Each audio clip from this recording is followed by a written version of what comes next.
Hello and welcome to the show. Today we are going to be talking about Survive the Hunt 10 and discussing various bits and pieces that went on, and we have now got the kind of overview map. My dot for the map is the flashing one, essentially.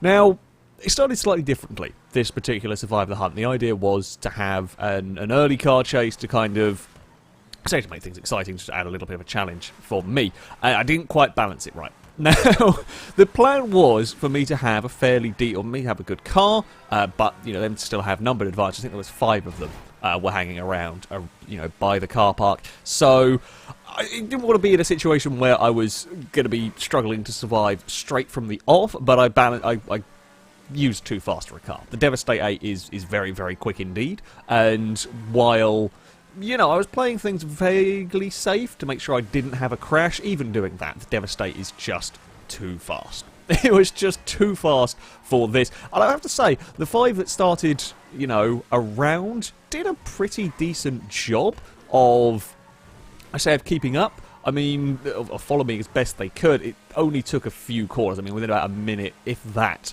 I was fairly well gone. I mean, they'd known the rough direction I'd gone in. If anything, I made this slightly more difficult for myself. You can see at this point, they don't really know where I am. They know roughly the direction I was heading in when they last saw me, but they don't actually know where I'm going. Now, I kind of head back in a little bit more, and I don't think I get spotted, not from the range. Actually, they've turned off by the point we sort of jump back out onto the road. We're a little too far away at this stage. But yeah, they were in the right vicinity, but not close enough. Yeah, the idea was sound. However, I waited a little bit too. I just drove too fast for a car. The Devastate was very, very easy to lose them, and yeah, I was long gone. As I said, you know, they were vaguely in the right. Well, two of them were up in the hills having a little bit of investigate. They were actually surprisingly close when I was abandoning my car, but thankfully I was, you know, well secluded by buildings, which is why I ended up over there. Not my best parking position, in all honesty. Yeah, I mean, there's one of them now heading down towards the motorway, so I was in a little bit of a, I'll say, a slightly iffy place. Wasn't my best parking job, but yeah, I will probably try this start again. I'll just tweak how the balance is going with my car, maybe go for something a little bit less silly OP, and I spot a Ricotto that's going to be unlocked, and we nick that. Now, we grab this and head out, and it's almost immediate that we have one of the hunters drive past. 3 cars are over around this area. There's one in the middle of the city. There's another one still playing up around the hills. So there's one off down by the beach. So yeah, I mean, it wasn't the quietest area I could have picked. In fact, as we left the car park, one of them drove immediately straight past us. So yeah. The start needed a little bit of tweaking. I mean, it worked. It got it started with a slight bit more excitement, but it was just too much in my favour. Now, it was ultimately the choice of the car that was unlocked that was slightly my downfall. Now, I wasn't to know this one at the time. I just picked a car because there was a character getting out of it, and that it was a half-decent performance vehicle. That is literally the sole reason we ended up with the Ricotto. And you can see by now, at this point, the initial group that were giving chase have no clue. At this point, they figured, they kind of roughly knew where I went initially, but they didn't know where I was. We had a couple of vehicles drive past. Once the main group had been released, a couple drove past us at various points. At various stages as well, I was a long way away from everybody. The airport, pretty safe. I said, well, actually, during the Survive the Hunt, I don't really like the airport. It's a little bit risky for a number of reasons, predominantly because you are at the corner of the map. There's only a couple of ways in and out, and it's a little bit sketchy if you do happen to get cornered in there, but likewise, it's probably not the most checked area. Turned out for me, driving around here was very, very safe indeed. While I was cruising about this part, everybody was all in the centre of the map, all at the centre, around by the hills. No one was really seeing very much. Now, weird goings on. The petrol station robbery led to all sorts of shenanigans, basically. I say petrol station robbery, I think someone walked into the petrol station with a gun out by accident and managed to stop the damn thing. Police turned up, there was a lot of chaos. The car that I thought was prattling around was not a player. As we can clearly see, that's just a freaked out AI, and the problem was there was a lot of freaked out AIs around the around the area, which made life a little bit more difficult for me. The Stratum, being a player, the Mini was getting carjacked. I thought the bike was a player as well. It wasn't. I guess it was a gang member or something. Fleeing there. I thought that was a player going off to try and get a car, but turns out no. Whatever did transpire over here.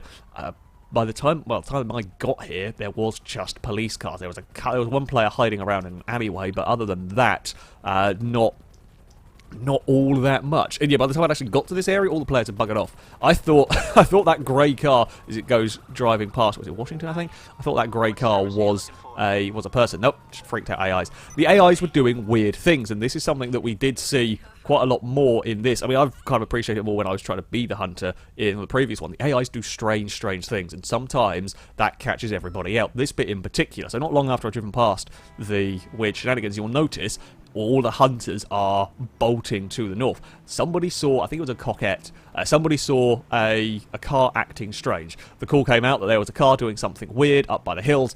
Everyone's bolted off north. Everyone's off there chasing up towards the top of the map. Someone's got a helicopter for scouting duties, and you can just see all the dots run very quickly north. And I am still down by the industrial area.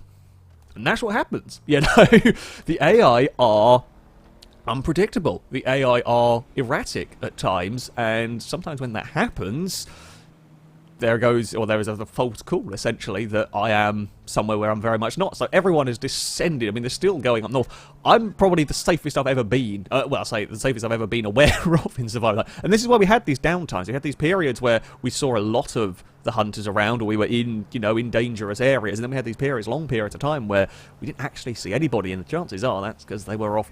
Either I was A, in a lucky place, or B, they'd spotted something. And now they've all frantically chased their way north, found the car, probably brutally murdered a poor AI car, and realised, well, it is an AI car, and now they've all got to make their way back, so I get a lovely little bit of respite. And, helpfully for me, the AI being funky parked behind me at a set of traffic lights is irrelevant when everybody is a million miles north. So, there we go. And it's not just, it didn't happen in this one. It can occasionally be they end up chasing each other. While they have, of course, voice communications, they're going to be talking to one another. Sometimes it's easy to mistake somebody's car for something else and end up chasing your own hunters across the map.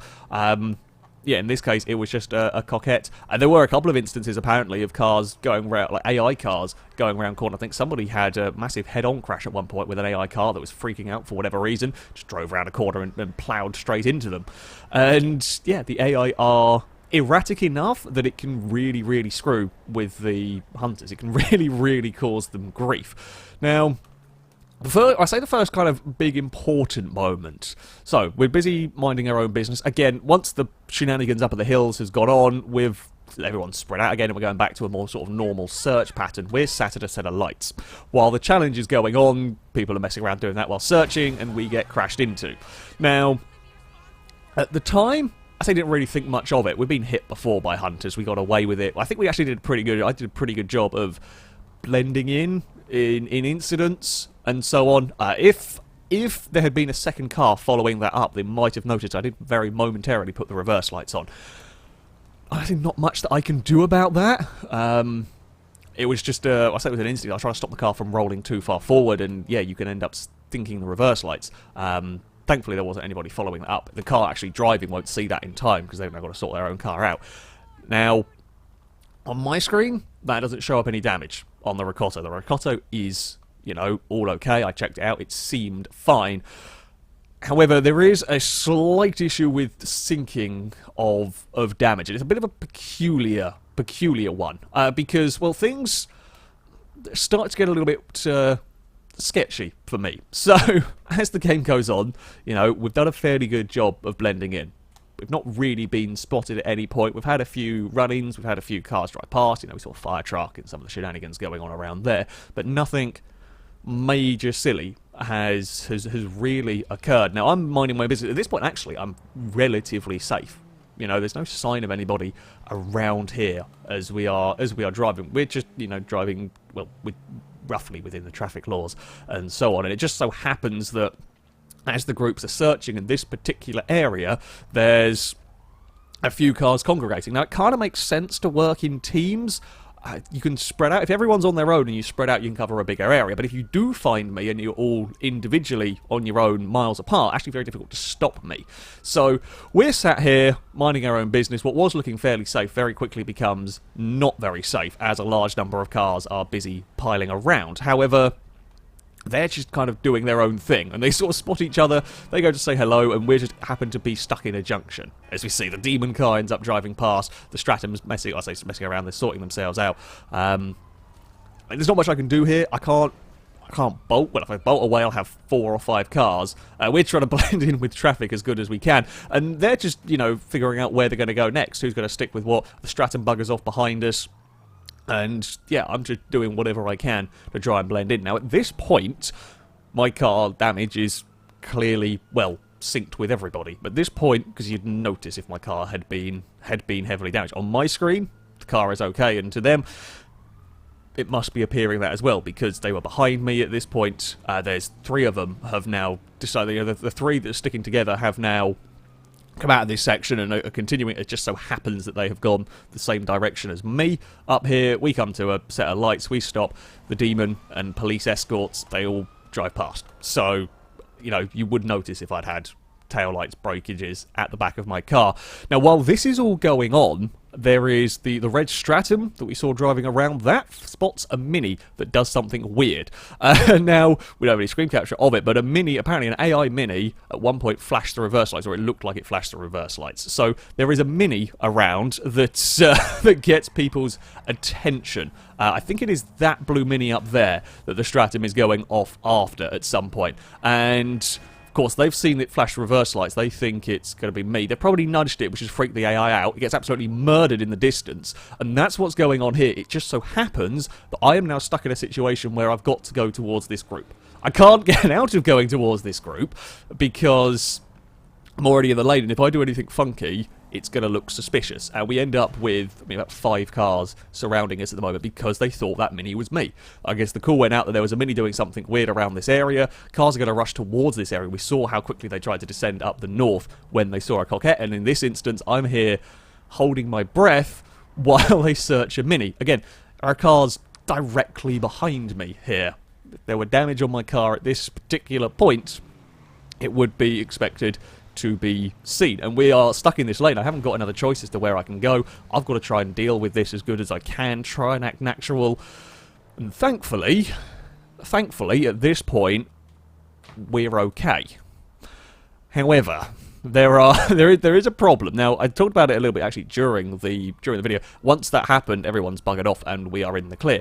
I talked about this a bit during the video. The Ricotto that I was using wasn't really spawning very much. It was, and as I got back towards I guess around the Michael's house area, we were seeing more Ricottos, which kind of gave me a little bit of safety, if you like. Or I thought I was a little bit more confident here. However, we ran into some problems. First of all, there was another black coquette that was giving people some suspicions while we were driving around the hills, and that just so happens to be the black coquette that ended up behind me while we're driving along here. So we're driving along here, we'll see. The reason why I put the mini-map a little bit smaller now is because it's an important thing to see what goes on behind us as we're coming up here. So there's a group of 4 of them now together. The 2 demons, a police car, and the Stratum have joined up, and they see a coquette acting funny. A lot of them have just stopped the coquette behind me. Now, at this point, I know I kind of ish want to go. If I bolt, they're probably all going to see me, but I need to try and get out of here swiftly. And the problem I get is they recognise the colour of the Ricotto. While, yes, there were Ricottos spawning, apparently nothing was spawning in this colour. It just so happened that the car that I picked at the start as a random AI random AI parking that vehicle was, I say, the rare colour. There was lots of black and silver ones, and this one stands out a bit, being a sort of a turquoisey colour car. And the problem is that at this point, when they're running out of time, they're going to check anything that looks even slightly suspicious. So a funny-coloured Ricotto, or a slightly unusual colour Ricotto, they're going to give it a check. Because at the end of the day, well, they might waste a little bit of time following it, but in the end of this time, it works out for them. The other thing that gives it away is apparently at this point, the car shows up with damage on the back of it. Now again, none of the cars that saw us behind at this very early stage had I don't have any screenshots of it, but apparently the back of the car was damaged, the bumper was damaged, one of the taillights was out, and the rear window was damaged. Now, AI cars do drive around with damage. Cars get broken. That is a fairly common occurrence. They were already checking the car simply because they saw from a distance a turquoise car that one of the Buffalo drivers had recognised from the junction. They'd seen this turquoise Ricotto before, they'd seen another one, and they'd not seen them elsewhere in the game. They were going to go and have a look at it, regardless. But when they got closer, it then was showing up with damage as well. So I kind of learned a couple of important things with all of this. As far as the actual chase goes, things, I mean, were going okay at this point. I could have possibly dove back up the hill with the vehicle. The thing that got us in the end was the lamppost. The car up ahead, a jackal or something, takes out the lamppost, goes underneath my car, and I roll. I mean, I was going to be okay for taking that route. I was gone between the trees and the lamppost and everything fine myself, but we got flipped over by a falling bit of street furniture. Unlucky, incredibly unlucky. Not much I can do about that one. The other thing that happens is while we do somehow manage to spin our way free, not only is the tyre gone, which makes the car near undrivable, but they shot an awful lot of my health away. I was on a slither of health, apparently, which I didn't realise, of course, because I have no map on, I have no health bar on. Yeah, I was on a slither of health. Now, at this point, I'm trying frantically flee. My car's not fast enough in a straight line because, well, we already saw the Stratums were quicker than it, so I couldn't just go for a straight line. I was trying to be clever, forgot there was a big old planter in this bit, and once you've crashed into that, you can maybe survive one rollover. You're not going to survive a second. I got out, not realising I had no health, thought I could maybe take a few out and just buy us some time while we block everything in, but we couldn't. Someone climbed over the van, was up on the awning in the end that got me. I just didn't realise I had 0 health when trying to go for that one. Yeah, in the end, like the very, very final bit was very unlucky. The important things, I say the important things that we learned. First of all, the car was a little too distinctive. When it wasn't spawning enough, I probably should have changed. I wasn't expecting them necessarily to notice. However, the combination of the Ricotto not spawning all that much and a uniquely coloured one, or I say a uniquely coloured one, a more uncommon colour in the case of that turquoise rather than the black and the silver ones that were apparently more around the place, is what meant the car was going to get checked. And the second thing was the damage. You see a silver Ricotto is driving past, but the turquoise ones were apparently just not around. The secondly important thing is, even if there is no crash damage on my screen, I've got to change the car, because the damage syncs differently with each other, and apparently not consistently either, because the car would have had to have been completely clean at the junctions where there were vehicles, messing around with me. They would never. I mean, they would have checked if they'd seen that car with damage, considering they were out of their vehicles. They would have checked that car. Yeah, at the end of the day, if that vehicle had had damage on it at the junctions, they would have checked, because they were checking a Mini and so on. So that would have been investigated. As it wasn't then, but later on, it was a little bit of a giveaway. So, I mean, we've learned important things in this. We have learnt important things as far as what will happen potentially with these Survive the Hunts. I got very close. Got annoyingly close in this one. Just could not quite make it. I was unlucky with the lamppost, really. I think if the lamppost hadn't gone over, we might have stood a chance. If that lamppost hadn't gone over, because while the Ricotto wasn't as fast as I had hoped it would be, I think it would have been fast enough to hold on for long enough. But with a lamppost going underneath us, once that lamppost had fallen underneath us and we'd rolled, I think we were always pretty much doomed. Got very, very close though. Very, very close indeed. That though is going to be it for this video. Thank you all very much for watching, and until next time, a goodbye.